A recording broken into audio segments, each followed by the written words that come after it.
Hello बच्चों, good morning. चलिए आज हम एक नया अध्याय शुरू करते हैं। कक्षा 12वीं रसायन इकाई 9, जिसमें हम कुछ नए तरीके के स्पीसीज को पढ़ेंगे जिसे हम उपसहसंयोजक यौगिक कहते हैं। इससे पहले तक हम लोगों ने नॉर्मली यौगिकों के बारे में अध्ययन किया है। हमने देखा है कि यौगिकें किस प्रकार बनती हैं। तो आज एक नया स्पीसीज पढ़ेंगे जिसको हम उपसहसंयोजन यौगिक कहते हैं। चलिए इकाई 9 उपसहसंयोजक यौगिक। उपसहसंयोजक यौगिक।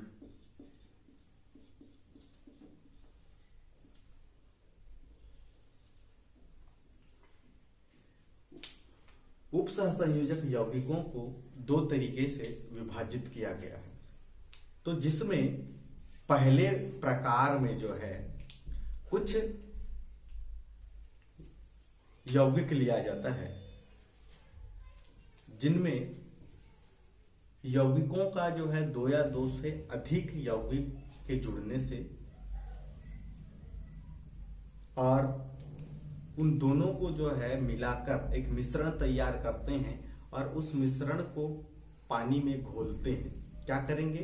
दो या दो से अधिक सरल, उनको मैं लवण कह दूं, लवणों को लेकर जब हम आपस में मिलाते हैं और उनका जलीय विलयन बनाते हैं, तो उस जलीय विलयन बनने के पश्चात जब उस जलीय विलयन को क्रिस्टलीकरण किया जाता है, क्रिस्टलीकरण करना मीन्स उसको हम गर्म करेंगे तो वहां से पानी वाष्पीकृत होकर चले जाएगा और जिन जिन यौगिकों को, लवणों को हमने मिलाया था, वो लवण क्रिस्टल फॉर्म में प्राप्त होंगे। इसे हम क्रिस्टलीकरण कहते हैं। तो गर्म करने पर क्रिस्टलीकरण की क्रिया के फलस्वरूप एक यौगिक बनता है, उसे हम द्विक लवण कहते हैं। ओके, देखते हैं हमारे पास दो लवण हैं या दो लवण हैं, जैसे K2SO4 और Al2SO4। इन दोनों को हम मिलाएंगे। K2SO4 और दूसरा लवण है हमारे पास Al2SO4। इन दोनों को लेकर हम मिश्रित करेंगे, इनका मिश्रण बनाएंगे। मिश्रण बनेगा और उसको पानी में घुली हुई अवस्था में रहेंगे। इन दोनों को ले जाकर क्या करना है, हमको पानी में घोलना है। तो ये मिश्रण विलयन तैयार हो जाएगा। मिश्रण विलयन तैयार होगा। अब इस मिश्रण विलयन को लेकर इसका क्रिस्टलीकरण करेंगे। क्रिस्टलीकरण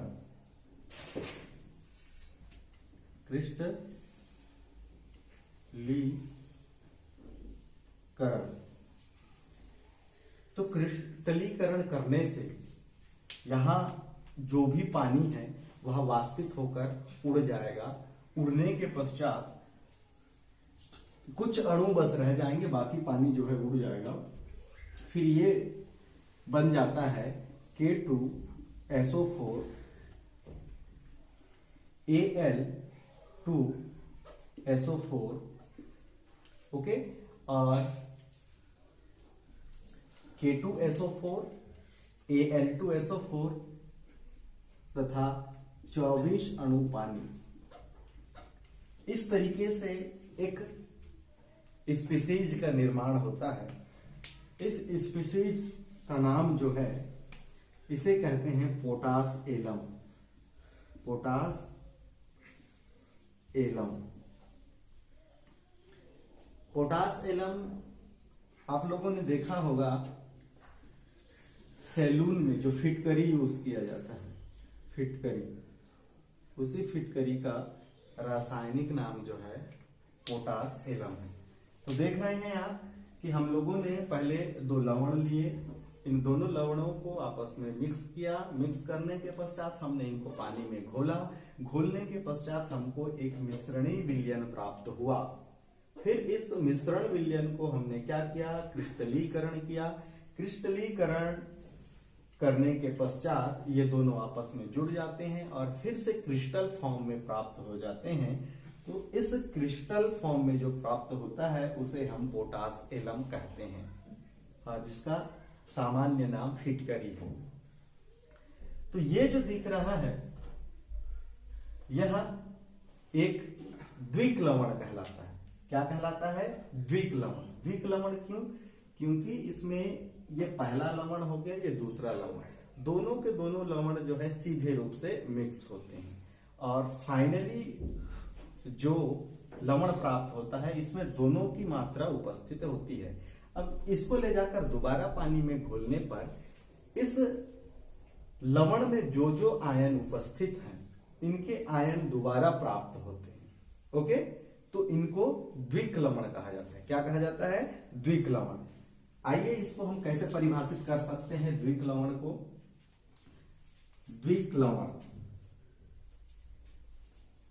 द्विक लवण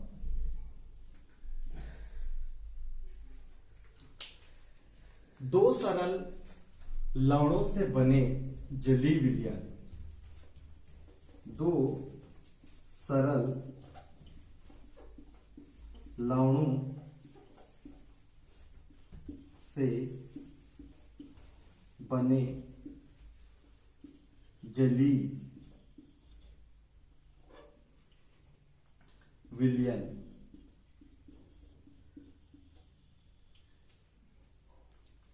के क्रिस्टलीकरण के फलस्वरूप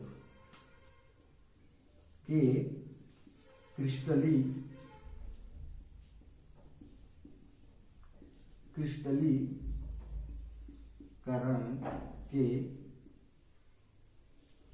फलस्वरूप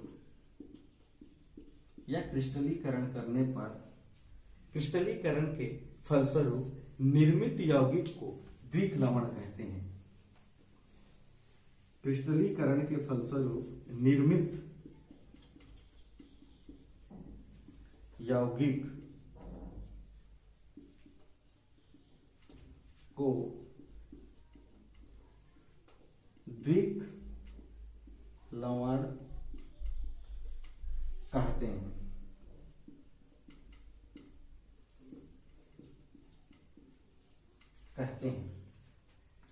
इन लवणों को जल में घोलने पर ये अपने आयनों में विभक्त हो जाते हैं।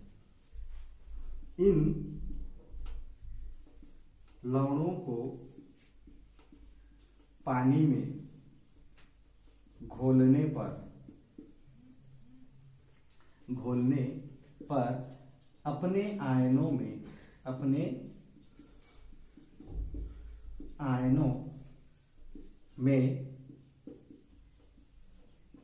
विभक्त हो जाते हैं।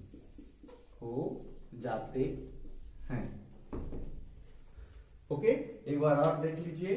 द्विक लवण ऐसे लवण जो दो सरल लवणों से मिलकर उनका जलीय विलयन तैयार किया जाता है और इस जलीय विलयन के क्रिस्टलीकरण के फलस्वरूप निर्मित जो यौगिक होता है उसे हम द्विक लवण कहते हैं।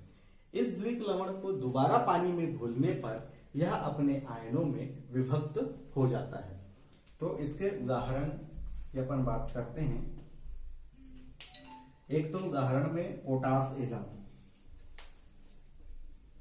उदाहरण पोटास एलम, इसका सूत्र है K2SO4 Al2SO4 thrice 24H2, ये पोटास एलम कहलाता है। दूसरा फेरस एलम,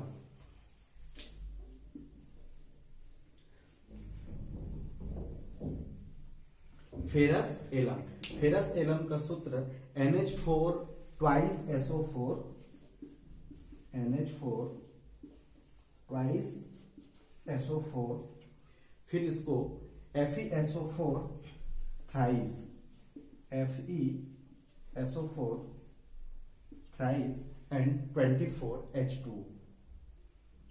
24H2।